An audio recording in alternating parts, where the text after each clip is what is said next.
let me just say it's a distinct honor to be here today. Chair Ernst, Ranking Member Markey, and members of the committee, it's truly an honor to be before you today as President Trump's nominee for the administrator of the Small Business Administration. I'm as humbled to be here today as I was serving alongside many of you in the U.S. Senate, and I've appreciated the opportunity to meet with you, nearly every member of this distinguished committee in recent weeks. I'm especially grateful to President Trump for entrusting me with the privilege and responsibility of serving America's 34 million small businesses. There is no stronger advocate for these job creators than our president, and I share his commitment. If confirmed, I will work tirelessly with him to make small business great again. I want to thank my incredible husband, Jeff, my wonderful family and friends who have joined us here today and in person and via broadcast. Most importantly, I give all thanks and glory to God. As someone who has spent my life working in small businesses, starting them, growing them, and helping them succeed, I know that small business is big business for America. They comprise 99% of all businesses. They create 2 out of every 3 new jobs and employ nearly half of the private sector workforce. They are the opportunity and innovation engines that drive prosperity and growth, and they power the American economy as much as they power the American dream. In his first term, President Trump made historic strides to empower job creators and job seekers alike, driving small business formation, a blue-collar boom. And through historic tax cuts, trade deals, and deregulation, his agenda created 7 million new jobs, delivered historically low poverty, and record employment for minority communities. His first-term accomplishments were so great that following the 2024 election, small business optimism recorded its largest jump since 1980. That was more than 2 months before he even took office. Small business is in my DNA. I grew up the 4th generation on our family's farm in Illinois. My wonderful parents, Don and Linda, didn't have degrees, but they had faith and grit. They worked relentlessly to sustain our farm and small trucking company, risking everything to provide for us while navigating volatile commodity markets and complex regulations, and facing countless day-to-day challenges. It's where my Midwestern work ethic was ingrained, working in our soybean fields and waiting tables at local restaurants, preparing me for a lifetime of growing and starting businesses. I became the first in my family to graduate college, later earned my MBA, and became the only CFA ever to serve in Congress. Since then, I helped grow a startup into a Fortune 500 company. For 10 years, I co-owned a WNBA team. I later launched a financial tech company as the founding CEO and first employee.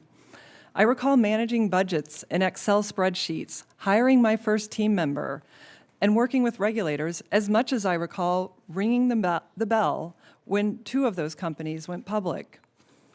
In the Senate, I strongly supported President Trump's historic agenda and pandemic response. Having spent years as a small business owner, I made it my mission to serve as their voice. I spent much of 2020 delivering relief, traveling the state of Georgia, and meeting with Main Street entrepreneurs like Eric and Rachel from Dockside Seafood in Savannah. They were struggling to navigate the PPP program. The loan that we helped them get didn't just save the restaurant, it saved the jobs of 35 Georgians. And I'm so proud to say that they're still in business today. Now, no matter the business, the challenges are consistent. From managing inflation and capital to hiring a skilled workforce and weathering uncertainty.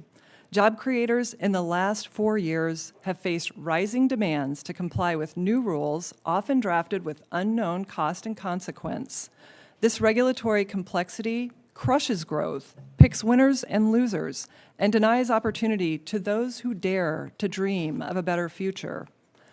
If I have the honor of being confirmed, I'll leverage my decades of business experience to champion America's entrepreneurs. We'll cut red tape and modernize this agency while restoring the accountability and transparency that taxpayers deserve. I will crack down on fraud with a zero-tolerance policy, while shifting SBA's focus DC back to Main Street across America. And if confirmed, I'll collaborate across government and the private sector to deliver efficiency and results. Importantly, we will responsibly and urgently meet the challenge of disaster relief. I am committed to serving all who are impacted, from North Carolina to California to Hawaii. Each taxpayer dollar entrusted to the SBA should have an economic multiplier effect, delivering productive capital to grow manufacturing, strengthen rural communities, create jobs, and develop critical technologies like AI and chips. I believe we must continue to empower entrepreneurs from all walks of life, including women and veterans. Above all, the SBA's founding mission needs urgent restoration, empowering small businesses and growing our economy.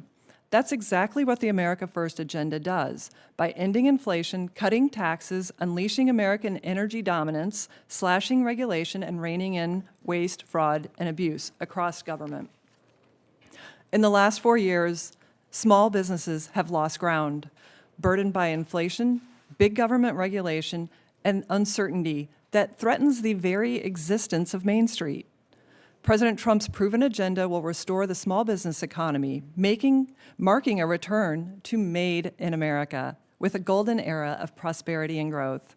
At the SBA, that means meeting today's dynamic challenges alongside America's entrepreneurs, not by sitting in Washington or working from home. We will honor their jobs by doing ours. Small businesses are the risk takers, job creators, taxpayers, innovators, and the providers of first jobs to former waitresses like me. They represent the best of American free enterprise. Like President Trump, I've signed the front of a paycheck. We both understand there is nothing small about small business. Chair Ernst, Ranking Member Markey, and committee members, thank you for your dedication to small business. I welcome your questions, and I would be honored to earn your support to serve as the next administrator of the Small Business Administration. Thank you.